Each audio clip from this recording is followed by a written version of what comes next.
चमत्कार नाही, हातचलाखी. भोंदू खरातची कबुली. महिलांना जाळ्यात ओढण्यासाठी विज्ञानाचा वापर. दुनिया झुकती है म्हणत काळे कारनामे उघड. नाशिकमधील स्वयंघोषित भोंदूबाबा अशोक खरात प्रकरणाने संपूर्ण महाराष्ट्र हादरलाय. SITच्या चौकशीतून समोर आलेल्या धक्कादायक खुलाशांमुळे अंधश्रद्धा, फसवणूक आणि महिलांच्या शोषणाचा काळा चेहरा उघड झालाय. महिलांच्या श्रद्धेचा गैरफायदा घेत त्यांना जाळ्यात ओढलं आणि लैंगिक शोषण केल्याची धक्कादायक कबुली स्वतः खरातने दिली आहे. दुनिया झुकती है, झुकाने वाला चाहिए असं म्हणत त्याने आपल्या फसवणुकीच्या पद्धतींना जणू समर्थनच दिल्याचं उघड झालंय. खरात कशा पद्धतीने लोकांची, महिलांची फसवणूक करत होता याचा सविस्तर आढावा या व्हिडिओच्या माध्यमातून आपण घेणार आहोत. त्यासाठी हा व्हिडिओ शेवटपर्यंत पाहत राहा आणि टाइम्स नाऊ मराठीला लाईक, फॉलो आणि सबस्क्राईब करा.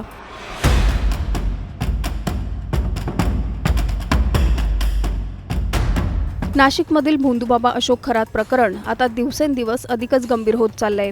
सध्या खरातला पोलीस कोठडी सुनावण्यात आली असून SIT त्याची सखोल चौकशी करत आहे. या चौकशीतून जे समोर येते ते ऐकून अंगावर काटा येतो.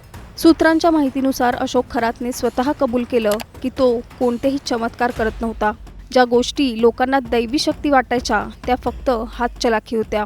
लोकांच्या डोळ्यावर विश्वास बसावा म्हणून तो वेगवेगळे प्रयोग करायचा. रिमोट कंट्रोलने हलणारे साप, वाघाची कातडी, काही विचित्र वस्तू यांचा वापर करून तो लोकांना भुरळ घालायचा आणि त्यानंतर लोकांचा विश्वास बसायचा की त्याच्याकडे कुठली तरी अलौकिक शक्ती आहे. महिलांना टार्गेट करण्यासाठी त्याने खास पद्धती वापरल्या. त्यांच्या वैयक्तिक अडचणी, कौटुंबिक समस्या जाणून घेतल्या जायच्या आणि मग त्यावर उपाय करून वशीकरण किंवा अनेक उपचार सांगितले जायचे. धक्कादायक म्हणजे या सगळ्या प्रक्रियेला तो विज्ञान असं नाव द्यायचा. म्हणजे लोकांना वाटावं की हे काहीतरी शास्त्रीय आहे आणि त्याच्यावर विश्वास बसावा. पण हाच विश्वास महिलांसाठी सापळा ठरत होता.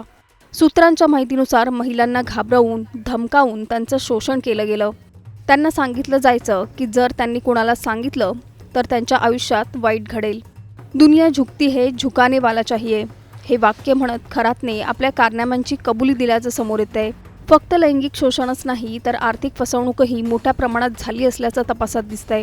अशोक खरातने चमत्कारी दगड विकून लोकांकडून लाखो पैसे उकळले. लोकांच्या अडचणीचा फायदा घेत त्यांच्याकडून पैसे घेतले. दरम्यान तपासाचा फोकस आता आर्थिक व्यवहारांवरही गेलाय.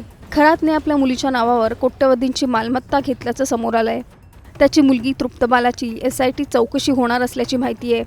या चौकशीतून पैशांचा नेमका स्रोत काय आणि या प्रकरणात अजून कोण कोण सामील आहे याचा उलगडा होण्याची शक्यता आहे. तपासात असंही समोर आलंय की खरातकडे 60 पेक्षा जास्त सातबारे आहेत. म्हणजेच प्रचंड प्रमाणात मालमत्ता जमा करण्यात आली आहे.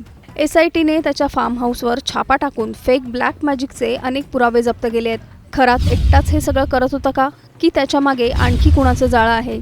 श्रद्धेच्या नावाखाली चालणाऱ्या अशा प्रकारांना आळा कसा बसणार? महिलांना जाळ्यात ओढणाऱ्या या यंत्रणेच्या मागे अजून कोण आहे? खरातच्या संपत्तीचं खरं रहस्य काय आहे? आणि सगळ्यात महत्त्वाचं म्हणजे अजून किती भोंदूबाबा समाजात असेच फिरतायत? तुम्हाला या सगळ्याबाबत नेमकं काय वाटतं? आम्हाला खाली कमेंट करून नक्की सांगा आणि चॅनलला सबस्क्राईब करा.